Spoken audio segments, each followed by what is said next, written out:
Welcome back to HoldCo Builders, the podcast where we learn how to acquire and invest and build enduring companies from the best minds in the game. And today I'm flying solo and diving deep into a masterclass from someone who isn't your typical investor or operator, but whose ideas are profoundly relevant to all of us.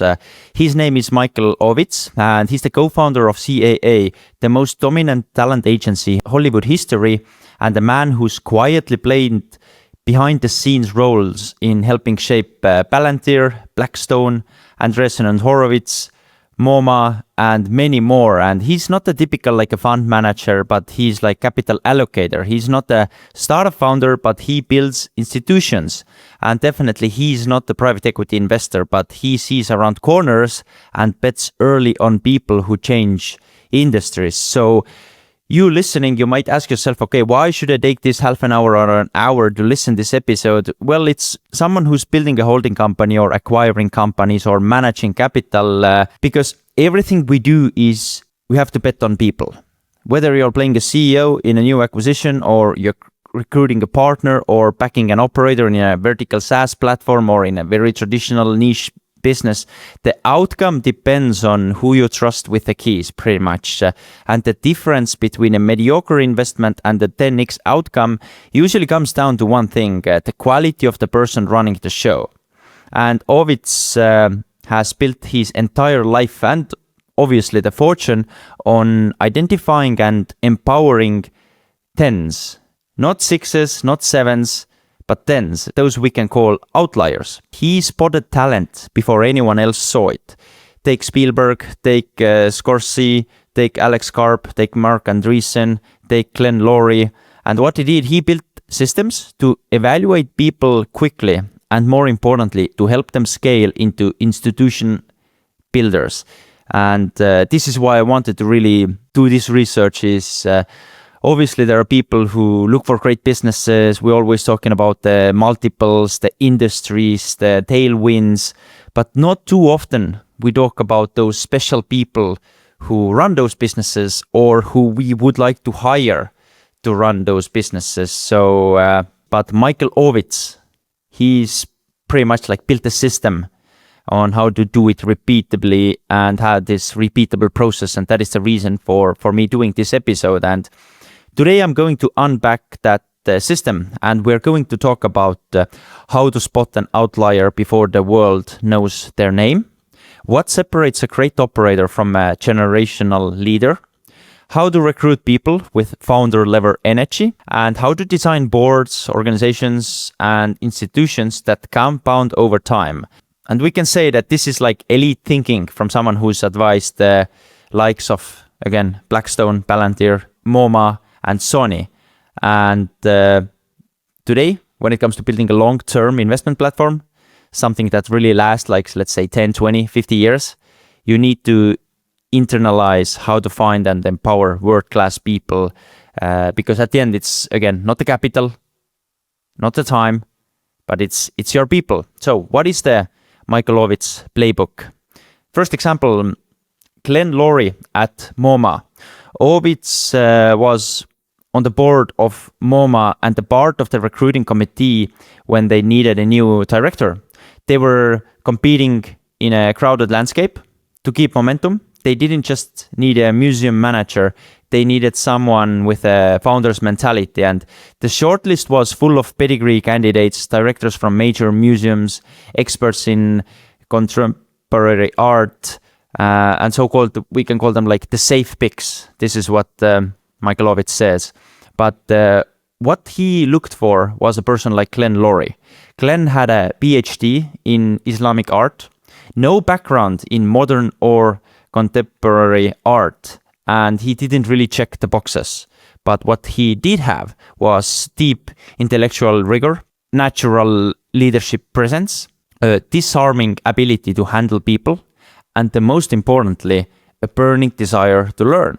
And Ovitz described how after Glenn took the job, he did nothing for months except study the people, the artists, the layout of the museum, the collection, and the MoMA had 35,000 pieces of art in storage alone. And Glenn didn't assume competence, he earned and learned it. And obviously today he's credited with making MoMA one of the most globally relevant cultural institutions of the last 30 years. What is the big lesson in here, and what I took notes was, when you're hiring a CEO for your portfolio company or for your investment firm, ask yourself, would I bet on this person to lead a world-class institution in a field they weren't trained in? Because they'll outlearn everyone. A quick break and let's talk for real for a second. Michael Ovitz didn't build CAA by chasing deals. He built it by surrounding himself with killers, like literally people who've been in trenches, earned their scars, and actually know what winning took. And that's why I love Scalepath. So if you're running a business, especially a holding company, investment firm, you already know how lonely it can be. And most days you're either flying blind or talking to people who have never maybe had a team. So if you would like to fix this, Scalepath, they have a private network of 2,000 real business owners across the US and Europe. People who've bought, they've scaled and fixed the kinds of companies you may run. So if you book a free call with their founder, Rand Larson, today, he will introduce you to 2 to 3 operators in your niche, in your region, and you can learn from those people. You can discuss ideas with them. So head to joinscalepath.com and book your free call with Rand Larson. Again, joinscalepath.com and book your free call. Now, back to the episode. The second example is Alex Karp, co-founder of Palantir. 20 years ago, Peter Thiel introduced Ovitz to then unknown philosophy PhD named Alex Karp. He didn't look like a tech CEO. He had no engineering background. He was super awkward. And the company, Palantir, was a vague idea about data intelligence at the time. But Ovitz sat down with him for hours at the conference, and the conversation veered all over the map. Geopolitics, they discussed history and philosophy. And Michael Ovitz said, this guy had something. You could build a business around him. And that's what Ovitz did. He joined Palantir early and backed Alex. Obviously, today, Alex Karp is one of the most unconventional but impactful CEOs in tech. He runs what is the recent market cap of Palantir? Tens of billions. And this company works most sensitive government and defense clients in the world. And again, what is the lesson in here? Don't over-index on presentation. Don't judge by how equipped someone looks today. Look for signal beneath the surface. Karp had clarity of thinking, strong moral direction, and limitless curiosity. And that's what Ovitz backed pretty much. Third person is Cecily Brown. Maybe I pronounce it wrong, but Cecily Brown. He's the artist. And what Michael said is, here's what things get even more fascinating. Larry Gagosian, now the world's most famous art dealer, used to be Ovitz's assistant at William Morris. One day, decades ago, Gagosian called Ovitz and said, you have to come to see this young artist. What was his name? Cecily Brown. She hadn't had a solo show yet. No one had heard of her. Ovitz walked in the studio, looked at the work. Ovitz walked into the studio, looked at the work, and was instantly mesmerized. He called Larry and said, she's amazing. And that was it. No data, no market comps, just taste, pattern recognition, and most importantly, conviction on someone. And today, Cecily Brown is one of the most important living artists in the world. Ovitz called this process benchmarking. He's not looking to be right once. He wants to meet hundreds of people, visit thousands of studios, constantly train his eye. So when he sees something exceptional, he knows it. So what is the lesson for you in here? Are you training your pattern recognition? Or are you just reacting to deal flow? Or are you seeing enough reps, enough bad or average operators to actually know what 10 out of 10 looks like? And there's probably the biggest takeaway for HoldCo builders, investors, capital allocators. When you place someone in the CEO's seat, you're making a 10 million to 100 million decision, even if you don't realize it yet. This person will either compound the brand, the team, and the revenue, or slowly bleed the business dry with mediocrity. And there is no Excel model for that. This is the key. You need a system for evaluating people, and Ovitz's playbook is a goldmine. Number 1, go for pattern recognition, not credentials. Study process, not just output. Look for curiosity, not confidence. Bet on learners, not knowers. And remember, time is your energy. Don't waste it on sixes. And here he means that you're looking for 10s, 10 out of 10 people, 10 out of 10 talent. And the action step, what you can do yourself. Create your own vision of a pilot's checklist. Don't write it down.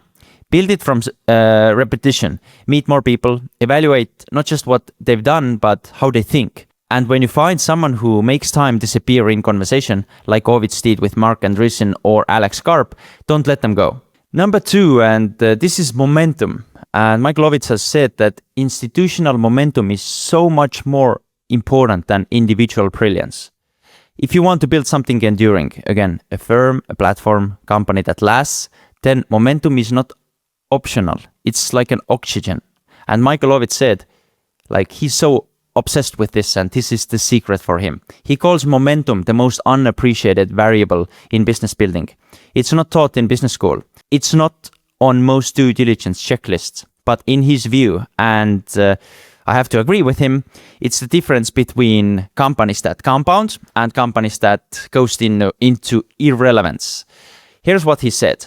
Momentum is postulate for me, a core belief. Everyone I back, Schwarzman, Andreessen, Karp, Kusher, Ackman, they understand momentum.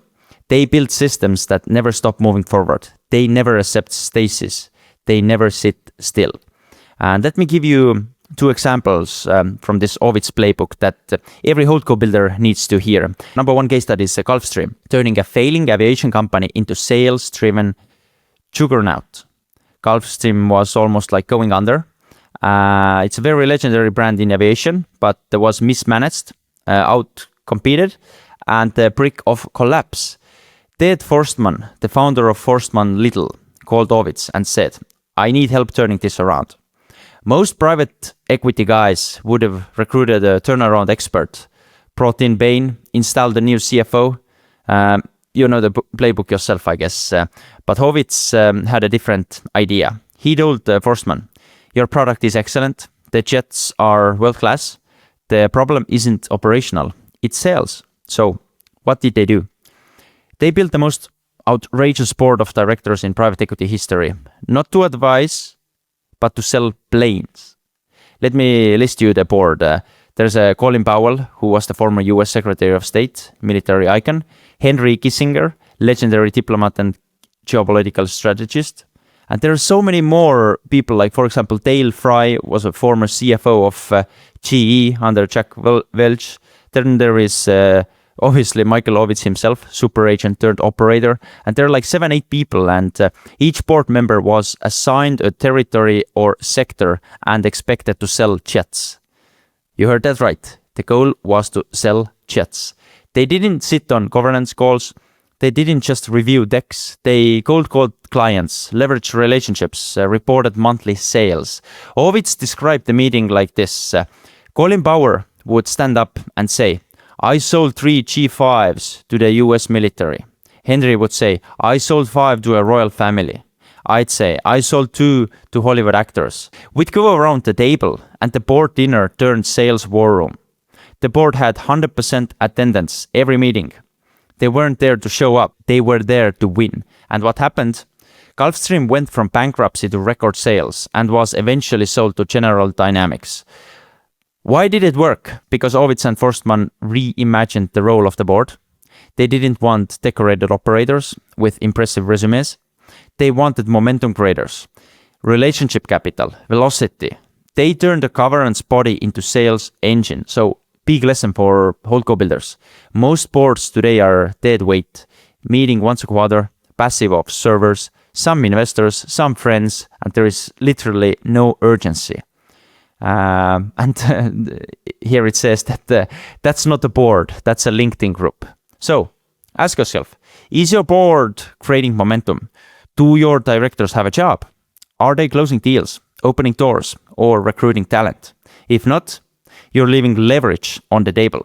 So, case study number 2, CAA, a culture of relentless institutional motion. Now, let's go and discuss this Ovitz, his own company, CAA. At its peak, creative artist agency was responsible for more than 60% of Hollywood ecosystem. They didn't just represent actors, they orchestrated media empires. Again, back to the secret, which was momentum. One of the most brilliant is the CAA Gong Show. Every 90 days, Ovitz gathered 250 employees in a circle, tightly packed, standing room only. Each person had 90 seconds to pitch a new idea, a film package, a joint venture, a sponsorship play, a radical structure. And Ovitz said, I didn't care what it was. We just wanted motion. We just wanted ideas, participation. You can't teach creativity, but you can surface it. And when someone had a weak pitch, the gong rang, people laughed, but they still tried again next quarter. So Ovitz didn't run an agency. He ran a machine, one that pulsed every quarter, one that never let dust settle. Big lesson for HoldCo builders. Institutional momentum is not about being busy. It's about creating surface area for breakthroughs to happen. It's about installing feedback loops, tempo, and permission to act. Your portfolio companies shouldn't just operate, they should pulse. And you as a HoldCo builder, you're the pacemaker. Are you running idea reviews, talent retros, weekly BD huddles, customer discovery cycles, monthly KPIs with urgency? Quick break. If you've been listening closely, you know today's episode is all about finding and attracting top talent, the 10s who change everything. And here's the thing, you don't find them on job boards, you don't cold pitch them on LinkedIn, you attract them by earning their trust, and you do it at scale. That's exactly what Spacebar Studios help you to do. They don't just write email newsletters, they build compounding trust engines. The kind that you really need in order to find your next talent. And here's what Spacebar Studios has done for others. They took a dry compliance newsletter from 0 to 115,000 subscribers in 14 months. They also helped the hospitality brand grow a list of 35,000 operators with 5% plus click-through rates. And they turned those sleepy SaaS and services brands into 7-figure inbound pipelines just by sending out newsletters. So if you run a company doing 1 to 50 million in revenue and you want to attract talent, drive deals, and stay top of mind with the right people, Spacebar Studios is the move. And what they've done is the first 6 companies who book a call will get a custom built newsletter 100% free. To get that, go to spacebarstudios.co, grab your spot, talk to them, and build your own newsletter to really attract this top talent. Again, go to spacebarstudios.co and book your free call. Now, back to the episode. The next one is the hidden enemy of momentum. Stasis masquerading as efficiency. Sorry for the pronunciation. Ovitz calls this out explicitly. The biggest enemy of momentum is not failure, it's false stability. All the people I back, Schwarzman, Andreessen, Karp, they literally never stop. When something doesn't work, they bounce into the next lane and keep going. Like a toy truck what hits a wall and turns itself. There is no quit in them. They don't mistake good quarters for strong foundations. They are permanently dissatisfied. Steve Schwarzman, for example, had one mantra: what's next? Even when BlackStone was dominating private equity, he was thinking about credit. He was thinking about insurance, real estate, retail capital. He never let the company settle. And that's the mindset I guess we all need. So the lesson for HoldCo builders: be aware the illusion of well-run. Be aware ops teams that are efficient but not creative. Be aware portfolio companies that deliver cash but lack momentum. You must challenge every asset in your portfolio to become a compounding machine, not just a cash flow ATM. And if it's not moving forward, it's moving backwards, and it's very dangerous. What are the action steps for HoldCo builders trying to make it more practical for you? If you're serious about like institutional momentum, here's what to do. Number 1, redesign your board. Assign each board member a lane. Like, is it sales, recruiting, partnerships, capital? Make exceptions clear. Hold them accountable. Number 2, install a ritual of motion. Run your own Gong show every 90 days across your HoldCo or portfolio. Force ideas into the open. Give permission to try. Build creative muscle. Number 3 is start your week with velocity. Monday mornings, 30-minute huddle with your CEOs. No updates, just what are we trying this week? What experiments are running? Number 4, kill dead weight. Audit everything that slows down the motion. Legacy systems, passive advisors, bureaucratic processes. Cut ruthlessly. Number 5, celebrate force. Reward decisiveness. Spotlight employees and executives who create movement. Build a culture when motion is admired. Ovitz made this point at the end of the interview. Momentum is never neutral. You're either compounding or you're declining. The best institutions, BlackStone, Palantir, CAA, have a tempo. They win because they move. And that's the challenge for all of us. Don't just build businesses, build motion systems, the ones we just discussed. The next one is very special, and I really want this to hit hard when you're listening this. It's number 3, build the institution, not the ego. If your name is on every decision, if your firm collapses without your presence, if your portfolio companies orbit you, not the system you built, then you're not building a holding company, you're building a hostage situation. Michael Ovitz understood this from day one. He didn't build the creative artist agency CAA to be an extension of himself. He built it to be a machine, an institution with its own systems, rhythms, recruiting muscle, and rituals that would outlast any individual, including him. I didn't care about being liked. I cared about building something that worked even when I wasn't there. That's what he said. That mindset, institution over ego, is exactly why CAA went from 5 scrappy agents in a Century City office to one of the most powerful cultural institutions in the world. So what most people and what most overlooked when it comes to CAA success, but Ovitz didn't. Everyone remembers the celebrities like Tom Cruise, Spielberg, Bruckheimer, but what they miss is how CAA scaled through systems. Number 1, every department, take TV, film, music, sports, corporate, had a rotating leadership structure. New heads were groomed constantly. Mentorship was mandatory. The agent training system was legendary. A bootcamp of long hours, brutal expectations, and unbelievable alumni outcomes. Another one, decision making was decentralized. Ovitz didn't sit in every deal. CAA builds boards of empowered team who had autonomy and P&L ownership. CAA even had succession planning rituals, internal reviews of who could step up next in every department. This was before it was cool in corporate America, by the way. And what is the result? CAA kept running even after Ovitz left in 1995. The question, was there turbulence? Of course, but the machine didn't stop. So the big lesson for HoldCo builders, your personal brilliance is an asset, but it must be converted into infrastructure. If your holding company or investment firm needs your fingerprints on every acquisition, every budget, every marketing plan, then you're not building a platform. You're building a fragile organism. And don't take it from me, take it from Michael Ovitz.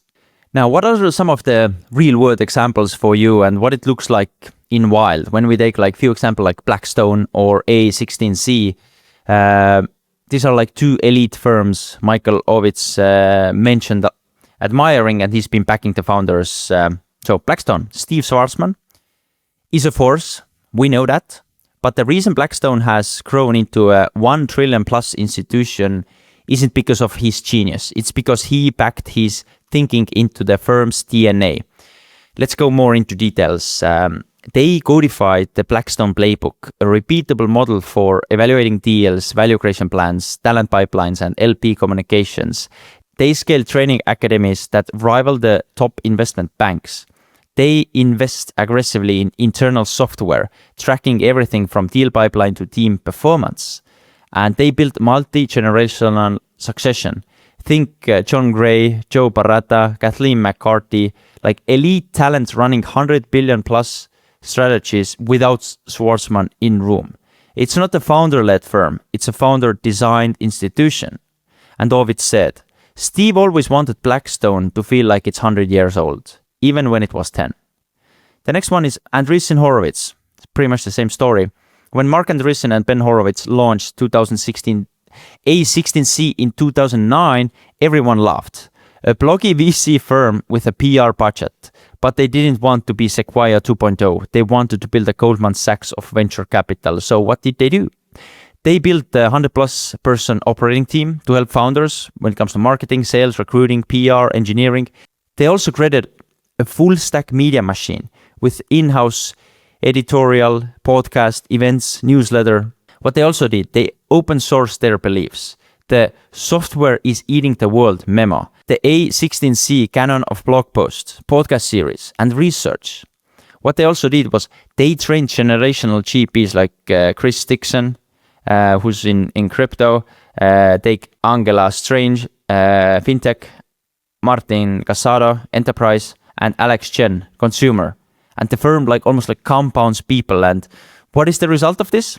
They manage over 35 billion today, influence federal tech policy, move entire sectors. Obviously, not because Mark is a genius, but because Mark built a machine. So what is the big lesson for HoldCo builders?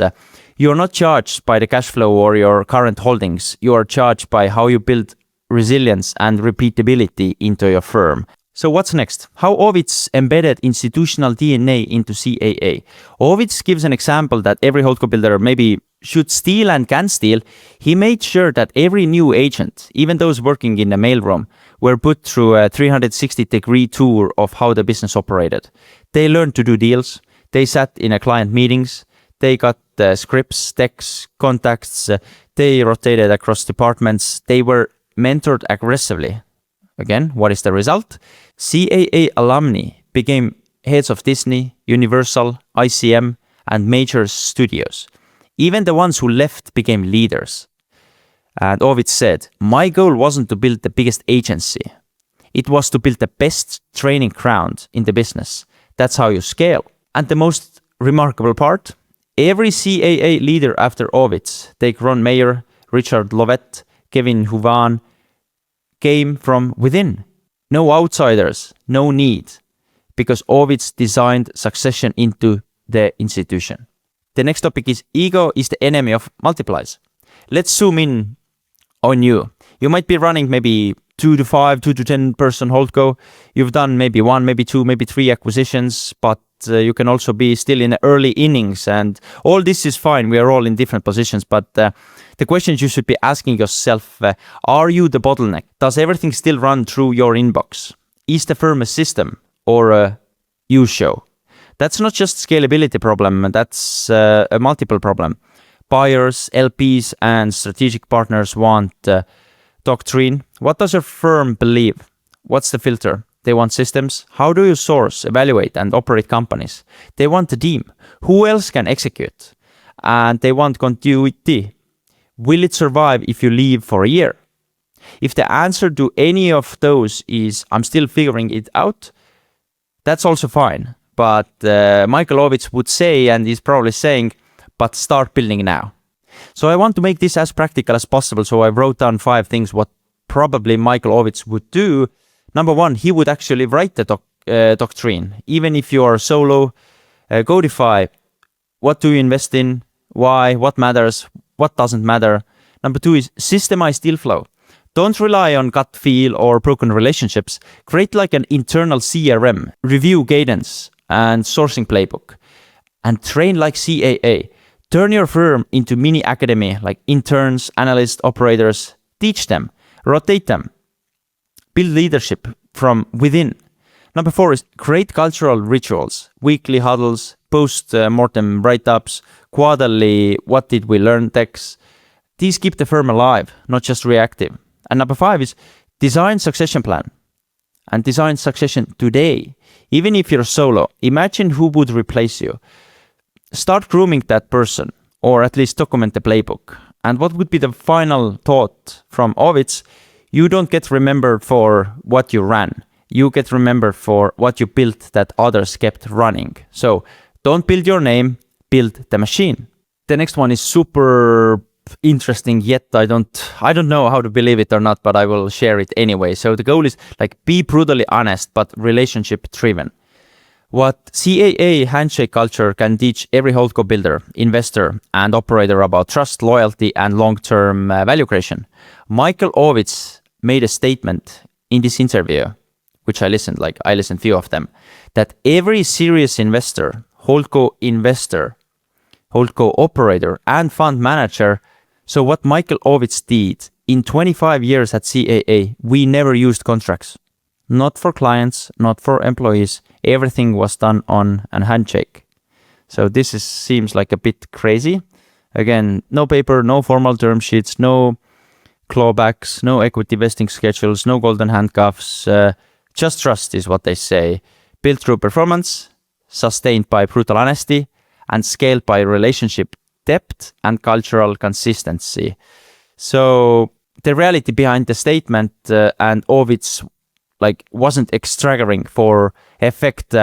And during the top times, CAA represented Tom Cruise, Steven Spielberg, Martin Scorsese, Michael Crichton, Sidney Pollack, Robert Redford, Ron Howard, Barbara Streisand, David Letterman, and nearly every Fortune 100 CEO in media, telecom, and entertainment. And yet, they were not legally bound to CAA. Ovitz said, "We built something so good, so high-performing, and so human that no one wanted to leave, even thought they could have at any time." This obviously sounds a bit like romantic, but for Ovitz, it wasn't romanticism. It was operational strategy. It was retention by relationship, not by restriction. And this approach produced one of the highest NPS flywheels in business history. Great client, delighted experience, reputation, referrals, all this results to better client. So what this looks like practically for you, let's break it down into tactics you can use today inside your investment firm holding company. Number one is build trust before the deal. Spend time with founders 6 to 18 months before they're ready to sell. Send insights, share benchmarks, help them prep, even if they never sell to you. You'll be the first call when they are ready. Number two is keep trust logs. Create an internal doc where you record the hardest conversations each quarter. What was said? Why? How did they respond? What would you improve? Because what it does is it builds a cultural backbone of radical candor. Number three is assign relationship managers, not just ops leads. After each acquisition, assign a partner level exec to shepherd the relationship, not just integrate the company. They are there to listen, support, and navigate emotional transition. And number four, do the unscalable stuff. Send handwritten notes, call them before big holidays, celebrate employee anniversaries, go to the founder's retirement dinner. And what it says, you're not just buying companies, you're inheriting stories. And the wisdom from Ovitz, if you're honest, relentlessly honest, you never need a contract. People will stay because they know you're in it for a long haul. Next one, very good. Time is the ultimate enemy. Because if you're in the business of acquiring companies, allocating capital, or scaling platforms, time isn't your money. It's the most expensive, non-renewable resource in the business. Ovitz doesn't throw around cliches when he said, "I think about time the way a pilot thinks about altitude. You either manage it ruthlessly or you crash." And he literally meant it, and he lived that principle in a way that I believe most HoldCo builders never even attempt. So Ovitz versus the calendar, a battle for survival. At his peak, Michael Ovitz wasn't just running meetings, he was managing a constellation of the world's most demanding people. Again, bringing some of them out: Steven Spielberg, David Letterman, Tom Cruise, Martin Crichton, top executives from Sony, Disney, Coca-Cola, Gulfstream, heads of state, tech pioneers like Alex Karp and Mark Andreessen. He had to be decisive, relentless, and uncluttered. So how did he do it? He said, "I filtered 95% of everything out. I said no more than I said yes. I made sure the few things I did say yes to were oxygen." He built a human firewall, a team of assistants, junior agents, and screeners whose whole job was to protect his time. But it wasn't because he was arrogant, it was because he knew the compounding power of focus. Every meeting you take comes at the expense of something better you could be doing. That cost is invisible until it kills you. What yes really costs? This is where, again, I believe 90% of HoldCo builders and fund managers really slip. You think the cost of saying yes is the hour on your calendar, but in reality, every yes has a layered cost.